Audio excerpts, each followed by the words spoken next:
सबसे पहले जैसे अजंता केव्स को कनेक्ट करने वाली जालना जलगांव 7,106 करोड़ रुपए के सैंक्शन प्रोजेक्ट कॉस्ट से सैंक्शन हुई। फिर मनमाड इंदौर जिसका सिग्निफिकेंट पार्ट महाराष्ट्र में है वो 18,000 करोड़ रुपए के सैंक्शन से कैबिनेट में अप्रूव हुआ था। फिर मनमाड से जलगांव फोर्थ लाइन 2,700 करोड़ रुपए के कॉस्ट पे सैंक्शन हुआ था। भुसावल खंडवा थर्ड और फोर्थ लाइन भी सैंक्शन हुई 3,500 करोड़ से। और अब गोंदिया बल्लार शाह डबलिंग 4,800 करोड़ से। ओवरऑल महाराष्ट्र से जुड़े हुए प्रोजेक्ट्स जिसमें मैं बुलेट ट्रेन और फ्रेट कॉरिडोर दोनों को जोड़ रहा हूँ। बुलेट ट्रेन, फ्रेट कॉरिडोर और स्टेशंस का रीडेवलपमेंट सब मिला के महाराष्ट्र में रेलवे का इन्वेस्टमेंट अब 1,73,000 करोड़ रुपीस हो गया है।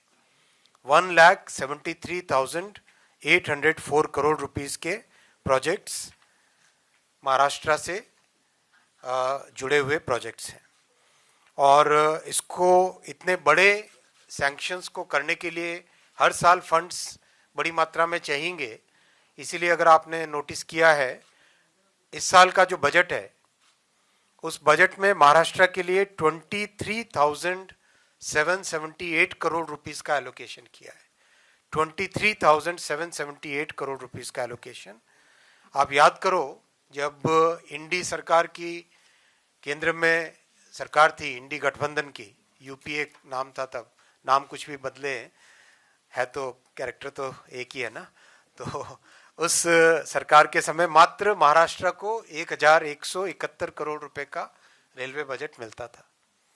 अब उससे 20 गुना ज़्यादा मोदी जी दे रहे हैं महाराष्ट्र के लिए, जो बहुत अच्छा अपने कंप्लीट महाराष्ट्र को रेलवे नेटवर्क को ट्रांसफॉर्म करने वाला है।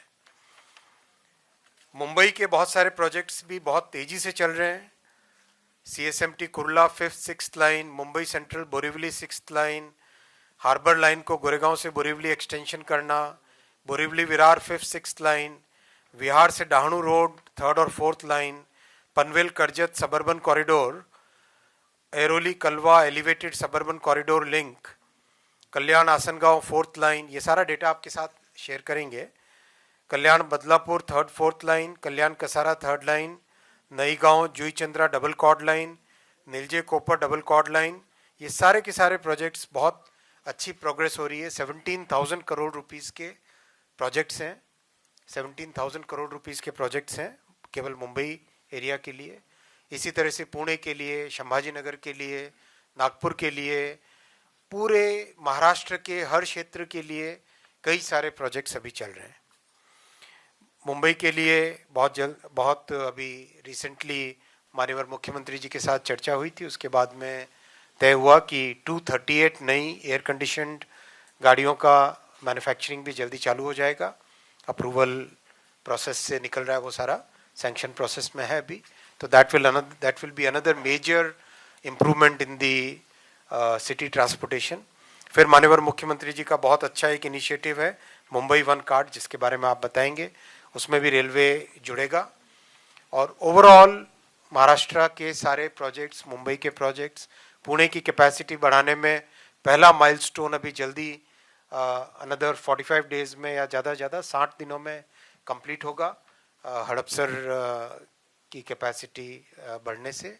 तो ओवरऑल महाराष्ट्र में बहुत तेज़ी से रेलवे का नेटवर्क आगे बढ़ेगा। आज माननीय मुख्यमंत्री जी और पूरी टीम ने सबने मिलके वेव्स का अभी कंप्लीट रिव्यू किया। आप सबकी जानकारी में है वेव्स, फिर भी बहुत शॉर्ट में रखूँगा कि वेव्स बेसिकली आप सब जानते हैं, हम सब जानते हैं कि महाराष्ट्र और मुंबई क्रिएटिव इकोनॉमी के कैपिटल रहे हैं।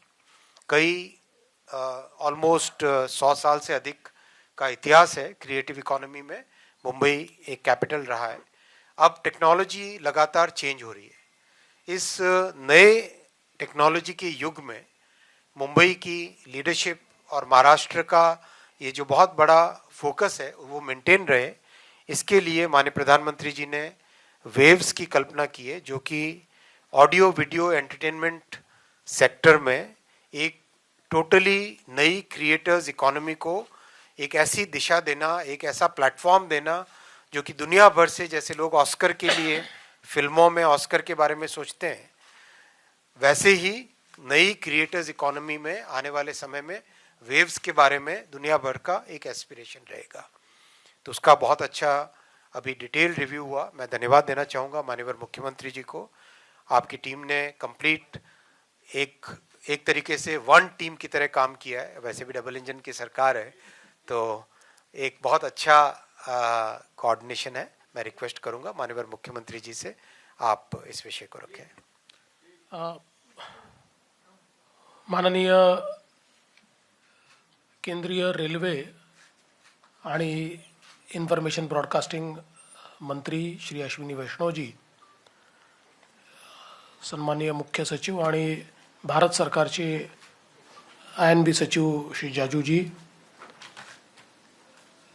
मी सर्वात पहिल्यांदा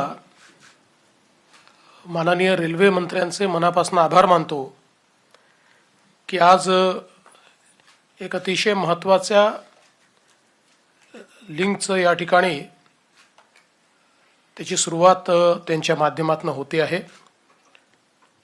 गोंदिया बल्लारशाह रेल्वे लाईनचं दुहेरीकरण, ज्याकरता 4,819 कोटी रुपये हे केंद्र सरकारने या ठिकाणी दिलेले आहेत आणि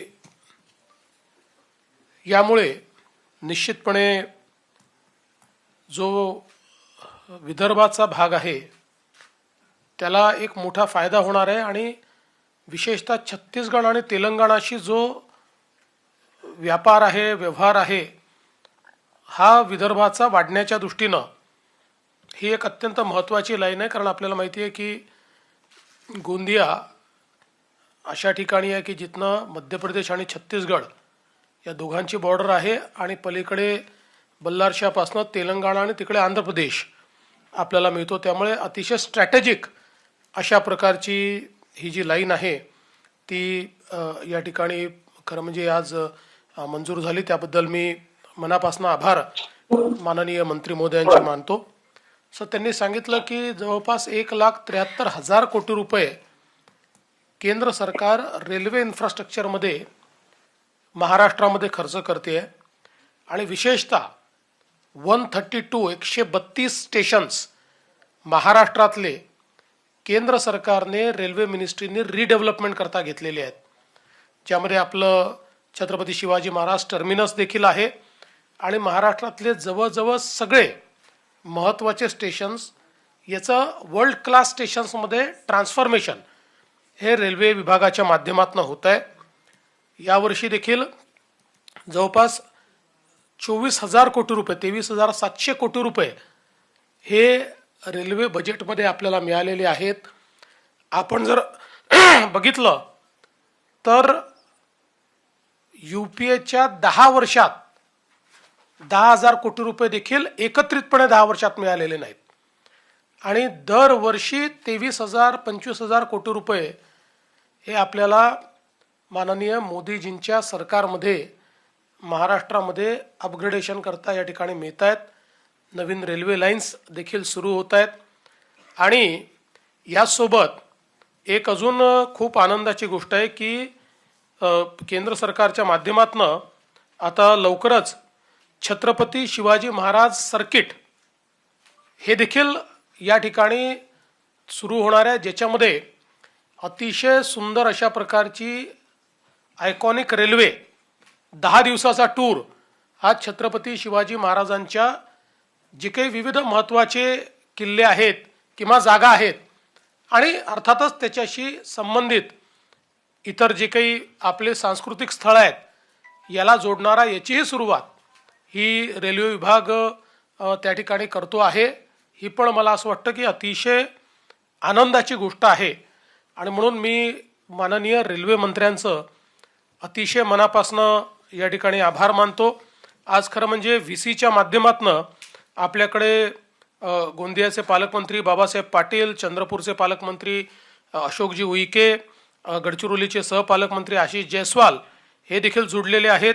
गोंदियावरनं आपले जे खासदार आहेत आणि माजी मंत्री प्रफुल्लभाई पटेल हे देखील जुडलेले आहेत. आमदार विनोद अग्रवालजी, विजय रांगडालेजी, कीर्तिकुमार भांगडियाजी, सुधीरभाऊ मुनगंटीवारजी, किशोर जोरगेवारजी, असे सगळे लोक हे वेगवेगळ्या ठिकाणून लिंकवर या ठिकाणी जुडलेले आहेत.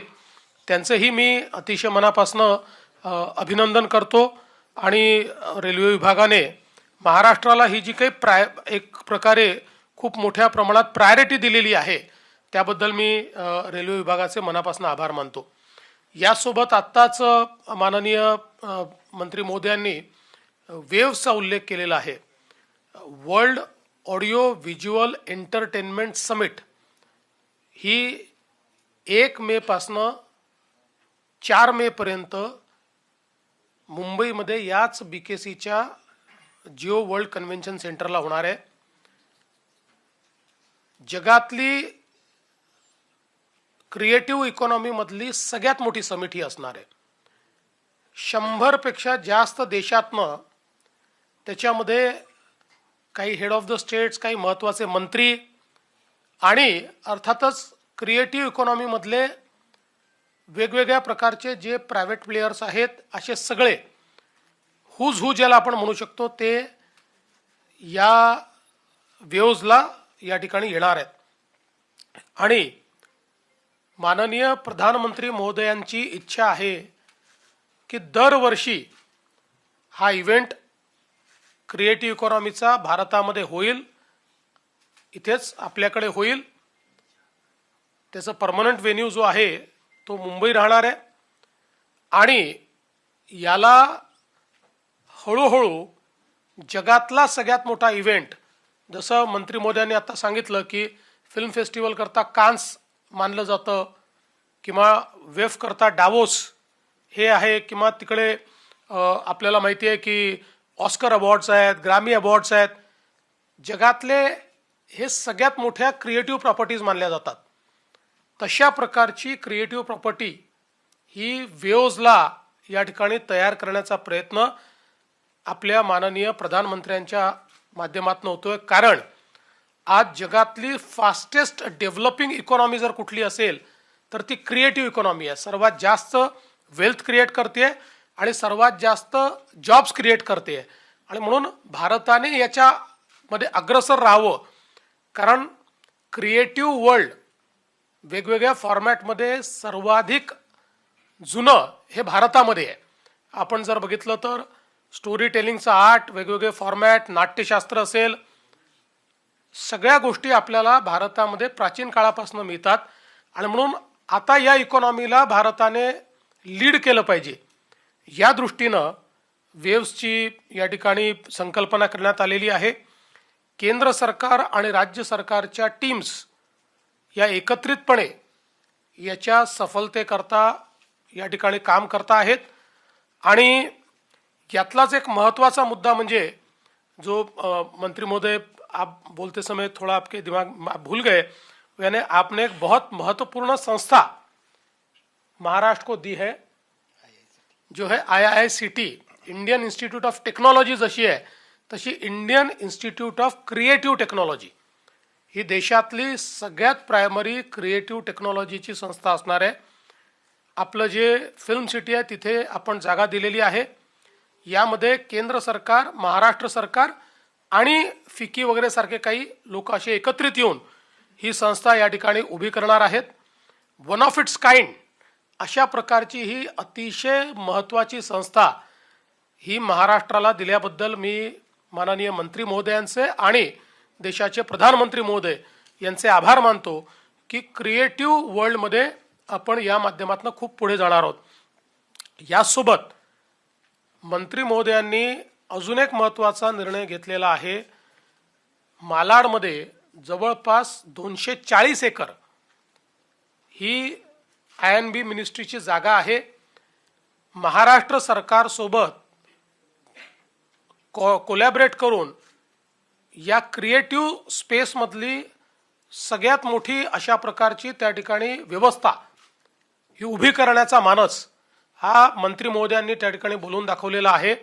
त्याच्यामुळे क्रिएटिव्ह वर्ल्डमध्ये आणि विशेषतः फिल्म, पोस्ट प्रोडक्शन किंवा स्टुडिओज या सगळ्या गोष्टींमध्ये वर्ल्ड क्लास अशा प्रकारची व्यवस्था ही मुंबईमध्ये तयार करून मुंबईला पुन्हा एकदा, आता आपण भारताचं एंटरटेनमेंट कॅपिटल आहोत, पण वर्ल्ड एंटरटेनमेंट कॅपिटल मुंबईला करता येईल अशा प्रकारचं को क्रिएशन हे केंद्र सरकार आणि राज्य सरकार मिळून या ठिकाणी करणार आहेत.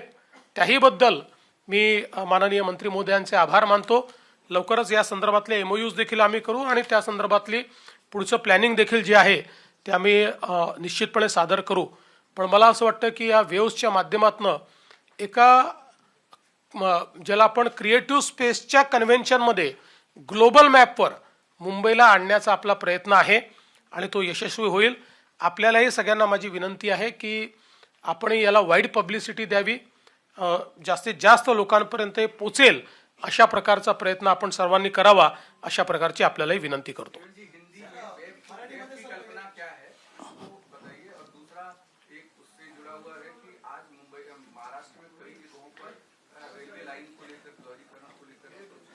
मुझे लगता है उसके बारे में तो आदरणीय मंत्री जी ने बता ही दिया है. मैं केवल आपको इतना ही बताना चाहता हूँ कि जो वेव्स की संकल्पना है मंत्री जी ने आपके सामने रखी हुई है कि ये जो एक क्रिएटिव स्पेस तैयार हुआ है जिसमें ऑडियो, वीडियो और एंटरटेनमेंट, ये जो स्पेस है, इस स्पेस में दुनिया का सबसे बड़ा इवेंट भारत में हो, ये आदरणीय प्रधानमंत्री जी की परिकल्पना थी. उसी के मद्देनज़र वेव्स ये समिट मुंबई में होने जा रही है. मैं भारत सरकार का, विशेष रूप से प्रधानमंत्री जी का और INB मिनिस्टर श्री अश्विनी वैष्णव जी का आभार व्यक्त करना चाहता हूं कि मुंबई को इसको होस्ट करने की उन्होंने जिम्मेदारी दी. केंद्र सरकार की टीम के साथ महाराष्ट्र की टीम लगातार इसको सफल बनाने के लिए प्रयास कर रही है और एक बहुत अच्छा इवेंट 1 मई से 4 मई तक हम करेंगे और आगे भी हर वर्ष ये इवेंट होगा. हमारा प्रयास है कि जैसे फिल्म फेस्टिवल के लिए कांस को जाना जाता है, वर्ल्ड इकोनॉमिक फोरम के साथ डावोस लगा हुआ है, या ऑस्कर अवार्ड या ग्रामी अवार्ड, ये अवार्ड्स जैसी प्रॉपर्टी बने हैं, वैसे ही क्रिएटिव इकोनॉमी के स्पेस में मुंबई और भारत वही भूमिका अदा करे और इस इकोनॉमी को हम लीड करें. ये भारत सरकार की मंशा है और महाराष्ट्र सरकार के साथ ये काम हो रहा है. 2 चीज़ें मैं और कहना चाहता हूँ, जिसके लिए मैं आदरणीय मंत्री जी का बहुत बहुत आभार व्यक्त करना चाहता हूँ कि भारत सरकार ने, जैसे इंडियन इंस्टीट्यूट ऑफ टेक्नोलॉजी हमारे टेक्नोलॉजी के वर्ल्ड में सबसे प्रीमियर इंस्टीट्यूट है, उसी की तर्ज पर Indian institute of creative technology ये शुरू करने का निर्णय किया है. और पहली Indian institute of creative technology ये मुंबई में फिल्म सिटी में शुरू होगी. भारत सरकार का ये इनिशिएटिव है, महाराष्ट्र सरकार इसमें पार्टनर होगा और कुछ अन्य संस्थाएं भी इसमें पार्टनर होगी और एक पब्लिक प्राइवेट पार्टनरशिप में बहुत ही क्रिएटिव वर्ल्ड में सबसे प्रीमियर इस प्रकार की ये इंस्टीट्यूशन महाराष्ट्र को मिली है. इसलिए मैं आदरणीय वैष्णव जी का आभार व्यक्त करता हूँ, प्रधानमंत्री जी का भी आभार व्यक्त करता हूँ. साथ साथ हमारे आदरणीय INB मिनिस्टर साहब ने एक और बहुत अच्छी ऑफर हमको दी है और एक मंशा जाहिर की है कि मालाड में इनकी मिनिस्ट्री की करीब 240 एकड़ जगह है. उन्होंने हमको कहा है कि महाराष्ट्र सरकार के साथ हम लोग वहाँ पर क्रिएटिव इकोनॉमी का जो इंफ्रास्ट्रक्चर है उसको को क्रिएट करें, ताकि मुंबई आज हमारे देश का एक प्रकार से एंटरटेनमेंट कैपिटल है, उसको वर्ल्ड का एंटरटेनमेंट कैपिटल हम कैसे बना पाए, वो सारा इंफ्रास्ट्रक्चर यहाँ पर क्रिएट करने के लिए केंद्र सरकार हमको साथ में लेकर इसमें अगुवाई करेगा. तो मुझे लगता है कि ये हमारे महाराष्ट्र के लिए और मुंबई के लिए बहुत बड़ी खबर है.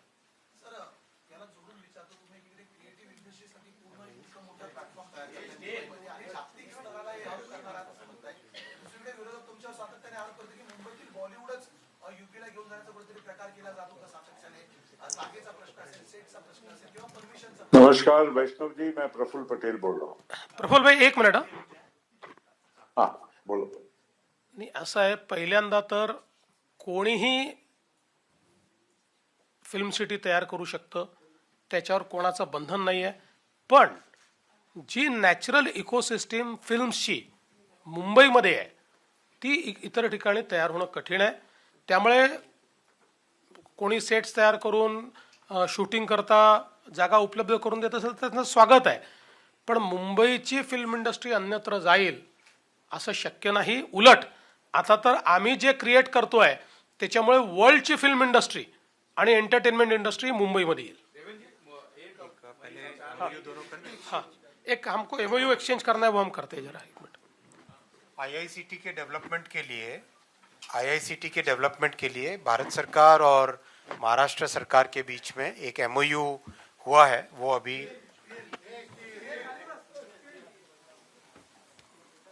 दोनों सेक्रेटरी, चीफ सेक्रेटरी और सेक्रेटरी आपस में एक्सचेंज करें. आप आगे आ जाइए. ऐसा दिखाएंगे तो हाँ, यू कैन शो इट.